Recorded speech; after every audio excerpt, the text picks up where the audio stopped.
ሰላም የተወደዳችሁ እንዴት ናችሁ? እንኳን በሰላም መጣችሁ ብያለሁ። እንግዲህ በዛሬ ትምህርታችን በጣም መሰረታዊ የሚባሉ የእንግሊዘኛ ስፔሊንግ ሩሎችን ነው ማሳያችሁ፣ ወይም ደግሞ ጀማሪ የሆናችሁ ተማሪዎች እንዴት መጀመር እንዳለባችሁ አስረዳችኋለሁ። ስለዚህ በደንብ ተከታተሉኝ።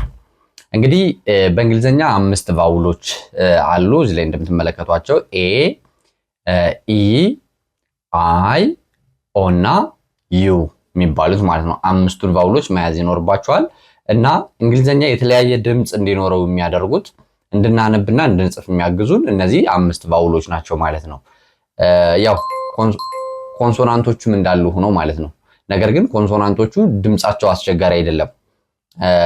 በቃ ሲ እንደ ክ ወይ ደግሞ እንደ ሲ ይነበባል፣ ቲ እንደ ት ወይ ደግሞ እንደ ቲ ይነበባል፣ ፒ እንደ ፕ እያለ ይቀጥላል። እነዚህ ቫውል ሳውንድስ የምንላቸው ግን ሾርት እና ሎንግ የምንላቸው ሁለት መሰረታዊ የድምጽ አይነቶች አሏቸው። ሲቀጥል ደግሞ በተለያየ መንገድ ይነበባሉ። አንደኛ ሎንግ እና ሾርት እንላቸዋለን። ሌላኛው ደግሞ የተለያየ ድምጽ አላቸው ማለት ነው። ስለዚህ እሱን በመጀመሪያ ጊዜ ሰጥተን ካየነው በጣም ቀላል ይሆንልናል ማለት ነው። ከነዚህ መካከል እንግዲህ ጀማሪ ተማሪዎች መጀመር ያለባቸው ሾርት ቫውልስ ከሚባለው ይሆናል ማለት ነው። ሾርት ቫውል ማለት ለምሳሌ ኤ እንደ አ ነው የምትነበበው፣ ኢ እንደ ኤ ነው የምትነበበው፣ አይ እንደ ኢ ነው የምትነበበው፣ ኦ እንደ ኦ ነው የሚነበበው። ያው በብሪቲሽ እና በዩኤስ ወይም ደግሞ በአሜሪካኖች ተብሎ በሁለት ይከፈላል ኦ ማለት ነው። ነገር ግን ለኛ የሚቀለል ለብሪቲሾች ስለሆነ ኦ የሚለው ይቀለናል። ያው የአሜሪካ ሲሆን አ ነው የሚሉት አ። ስለዚህ ኦ የሚለው በልምድ ነው። እንቀጥላለን። ዩ የሚለው እንደ አ ይነበባል ማለት ነው። በዚህ መሰረት እንግዲህ እዚህ ላይ የምታዩቸው በኤ ስር የተዘረዘሩትን በደንብ እናንበብ። ሲ እንደ ክ ነው የሚነበበው፣ ኤ እንደ አ ነው የምትነበበው፣ ቲ እንደ ት ነው የምትነበበው። ስለዚህ በአንድ ላይ ክ አ ት ካት ካት ማለት እንችላለን ማለት ነው። ፒ እንደ ፕ ነው የምትነበበው፣ ኤ እንደ አ ነው የምትነበበው፣ ኤን እንደ ን ነው የምትነበበው። ወደ አፍንጫ የሚያልፍ አየር ይኖራል በዚህ ጊዜ ማለት ነው። ስለዚህ ፓን ፓን ትሆናለች ማለት ነው። ሌላኛው ቢ ነች። ቢ እንደ ብ ነው የምትነበበው፣ ኤ እንደ አ ነው የምትነበበው፣ ጂ እንደ ግ ነው የምትነበበው። ስለዚህ ብ አ ግ ባግ ባግ ይሆናል ማለት ነው። ኤች እንደ ህ ነው የምትነበበው፣ ኤ እንደ አ ነው የምትነበበው፣ ዲ እንደ ድ ነው የምትነበበው። ስለዚህ ብ አ ድ ባድ ባድ እንላለን ማለት ነው። ኦኬ አሁን ወደ ኢ እናልፋለን። አሁን ኢ እንደ ኤ ነው የምትነበበው። እንደማን? እንደ ኤ ነው የምትነበበው። ስለዚህ ፒ እንደ ፕ ትነበባለች፣ ኢ እንደ ኤ ትነበባለች፣ ቲ እንደ ት ትነበባለች። ስለዚህ ፕ ኤ ት ፔት ፔት እንላለን ማለት ነው። ኦኬ ሌላኛው ጂ እንደ ጅ ነው የምትነበበው፣ ኢ እንደ ኤ ነው የምትነበበው፣ ቲ እንደ ት ትነበባለች። በአንድ ላይ ጄት ጄት እንላለን ማለት ነው። እሺ ቢ እንደ ብ ነው የምትነበበው፣ ኤ እንደ ኤ ኢ እንደ ኤ ነው የምትነበበው፣ ጂ እንደ ግ ነው የምትነበበው፣ ብ ኤ ግ ቤግ ቤግ ይሆናል ማለት ነው። ም እንደ ኤም እንደ ም ነው የምትነበበው፣ ኢ እንደ ኤ ነው የምትነበበው፣ ኤን እንደ ን ነው የምትነበበው። ስለዚህ ሜን ሜን ሜን እንላቸዋለን ማለት ነው።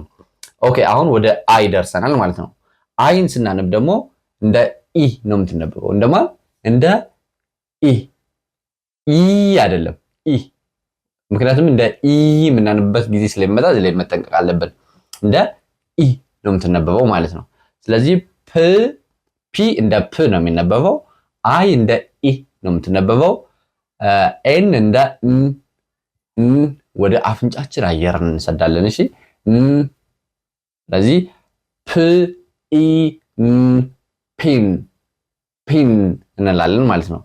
ቲ እንደ ት ትነበባለች፣ አይ እንደ ኢ ትነበባለች፣ ኤን እንደ ን ትነበባለች ማለት ነው። በአንድ ላይ ቲን ቲን ቲን እንላቸዋለን ማለት ነው። ሌላኛው ወደ ቢ ስንሄድ ቢ እንደ ብ ትነበባለች። አይ እንደ ኢ ትነበባለች። ጂ እንደ ግ ትነበባለች። ፒክ ፒግ እንላለን ማለት ነው።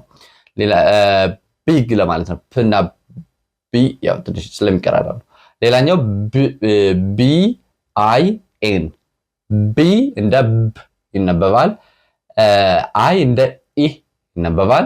ኤን እንደ ም ይነበባል። ስለዚህ ብ ኢ ም ቢን እንላለን ማለት ነው። አሁን ደግሞ ወደ ኦ፣ ይሄ በጣም ቀላል ነው።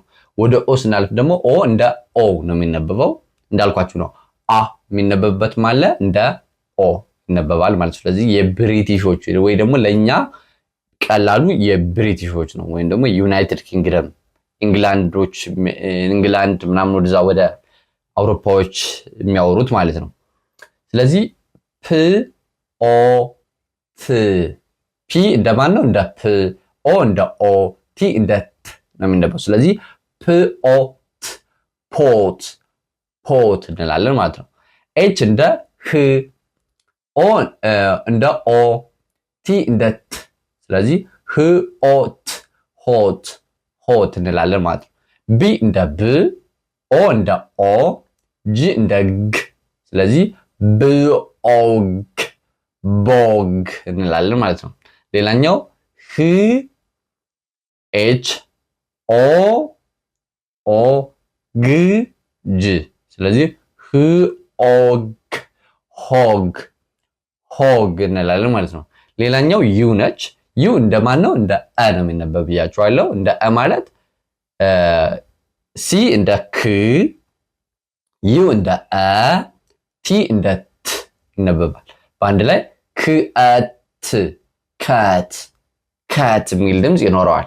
ሌላኛው ሲ እንደ ክ ነው። አሁንም ዩ እንደ አ ነው። ቢ እንደ ብ ይነበባል። የሆነ እፍን ታረጉታላችሁ ድምፃችሁን፣ አየሩን ማለት ነው። ስለዚህ ከብ ቶሎ ስለምንለቀው ነው እንጂ እንደዛው ከብ እንላለን ማለት ነው። ሌላኛው ቢ እንደ ብ፣ ዩ እንደ አ፣ ኤን እንደ ን እናነባዋለን። በን እንላለን። ሌላኛው ጅ ነው። ጅ እንደ ግ፣ ዩ እንደ አ፣ ኤም እንደ ም ያገለግላል። ገም እንላለን ማለት ነው።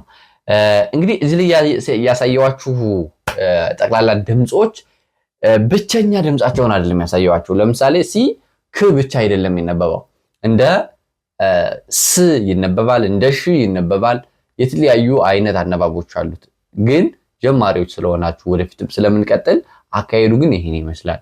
በዚህ መንገድ ነው ማየት ያለብን። ሌላኛው ጅ ነው። ጅ ራሱ እንደ ጅ እና እንደ ግ በመባል በሁለት አይነት አነባብ ይነበባል። በዋናነት እንዲህ ጅና ሲ ሁለት ድምፅ አላቸው ከኮንሶናንቶች ውስጥ ማለት ነው። ሌላኛው ቲኤች ዲግራፍ ላይ ደግሞ እነ ቲኤችን እና ዝ ምንለውና ዝ ምንለው አለ። ያው ስትረስ አንስትረስ የሚባሉ የተለያዩ አይነት እንትኖች አሉ። ለጀማሪዎች ግን የሚሆናችሁ ይሄ ነው። በነገ ቪዲዮአችን ደግሞ ሎንግ የሚባሉትን እነዚህን አሳያችኋለሁ ማለት ነው። እያልን ሌሎችን በርካታ እንትኖች ስላሉን እናያችኋለን። ለዛሬ በዚህ እንጨርሳለን። ላይክ፣ ሰብስክራይብ እና ፎሎ ማድረጋችሁን እንዳትረሱ። ሰላማችሁ በያላችሁበት ይብዛ። በውስጥ መማር ለምትፈልጉ በሳምንት 5 ቀን በቀን ደግሞ 1 ሰዓት እናስተምራለን።